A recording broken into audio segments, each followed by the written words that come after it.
अगर आपने भी 27 मार्च 2025 की शाम को यूपीआई से पेमेंट करने की कोशिश की और आपको दिक्कत आ रही है, तो आप अकेले नहीं थे, बल्कि पूरे देश में हजारों लोग इस समस्या से जूझ रहे थे।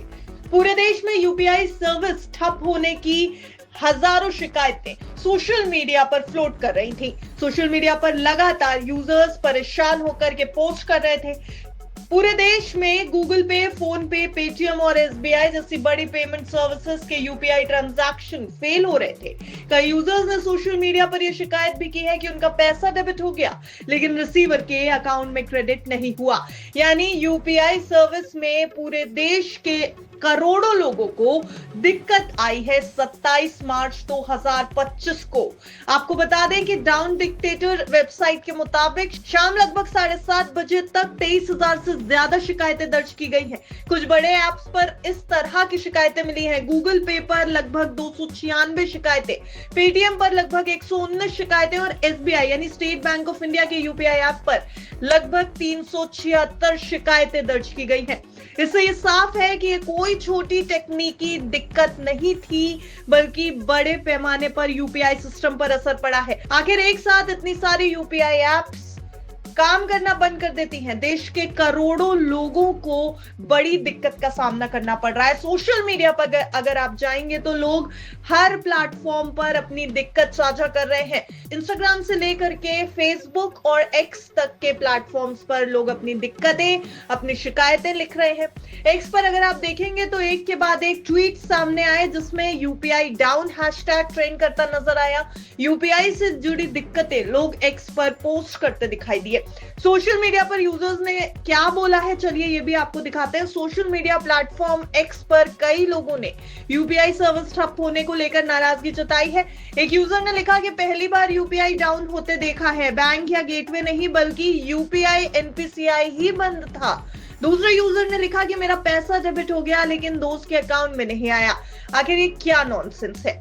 देखिए, आपको बता दें कि भारत में यूपीआई सबसे ज्यादा इस्तेमाल होने वाला डिजिटल पेमेंट सिस्टम है। हर महीने अरबों की संख्या में ट्रांजैक्शन होते हैं। जनवरी 2025 में यूपीआई ने 16.99 अरब ट्रांजैक्शन का रिकॉर्ड बनाया था और कुल वैल्यू 23,48,000 करोड़ रुपए को पार कर गई थी। दिसंबर 2024 की बात करें तो 16.73 अरब ट्रांजैक्शन हुए यूपीआई से, जो पिछले महीने से 8% ज्यादा थे। यूपीआई आज भारत के 80% रिटेल पेमेंट को संभालता है और डिजिटल पेमेंट सिस्टम का सबसे महत्वपूर्ण हिस्सा बन चुका है। इसलिए अगर यूपीआई डाउन है तो आप ये मान के चलिए कि भारत का 80% रिटेल पेमेंट सिस्टम डाउन हो चुका है और आम आदमी पर इसका बड़ा असर पड़ेगा। अभी तक एनपीसीआई यानी national payments corporation of India ने कोई आधिकारिक बयान जारी नहीं किया है, लेकिन अनुमान लगाया जा रहा है कि किसी बड़ी टेक्निकल फॉल्ट की वजह से यह हुआ होगा। सर्वर ओवरलोड होने का भी अनुमान लगाया जा रहा है। हर दिन यूपीआई पर करोड़ों ट्रांजैक्शंस होते हैं। हो सकता है अचानक बढ़े ट्रैफिक से सर्वर पर दबाव पड़ा हो। ये सिर्फ अभी तक अनुमान है, कोई भी आधिकारिक बयान अभी तक नहीं आया है। इसके साथ ही साथ बैंकिंग सिस्टम में दिक्कत की भी बात सामने आ रही है। कई बार बैंकिंग नेटवर्क में गड़बड़ी के कारण यूपीआई ट्रांजैक्शन फेल हो जाते हैं। इसके अलावा जो बड़ा अनुमान सामने आया है वो है साइबर अटैक को लेकर। हाल के दिनों में कई बार डिजिटल प्लेटफॉर्म्स पर साइबर अटैक हुए हैं। हालांकि इस मामले में ऐसा कोई संकेत अभी तक नहीं मिला है, लेकिन अनुमान फिलहाल लगाए जा रहे हैं। तो अब सबसे बड़ा सवाल कि अब आगे क्या होगा। देखिए, यूपीआई की ये डाउन टाइम कुछ घंटे तक रही है और फिर धीरे धीरे सिस्टम ठीक होने की भी खबरें आनी शुरू हुई है। एनपीसीआई और बैंकिंग सिस्टम अब ये सुनिश्चित करेंगे कि आगे ऐसी समस्या ना हो। अगर आपका पैसा अटका है तो घबराने की जरूरत नहीं है। आमतौर पर 24 से 48 घंटे के बीच में आपका रिफंड मिल जाता है। लेकिन कुल मिलाकर देखा जाए तो यूपीआई भारत की सबसे भरोसेमंद डिजिटल पेमेंट सिस्टम है, लेकिन तकनीकी गड़बड़ियों से ये भी बचा नहीं है और ना ही तकनीकी गड़बड़ियों से किसी भी तरीके का पेमेंट सिस्टम बच सकता है पूरी तरीके से। इसलिए इसको एक तकनीकी गड़बड़ी ही माना जा रहा है। ऐसे मामलों में घबराने के बजाय थोड़ा इंतजार करें और अपने बैंक से संपर्क करें।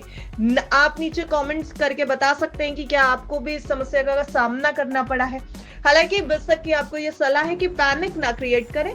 यूपीआई पेमेंट में अगर कोई टेक्निकल फॉल्ट आया भी है तो उसे एनपीसीआई और बैंकिंग सिस्टम मिल करके सुलझाने की कोशिश जरूर कर रहे हैं।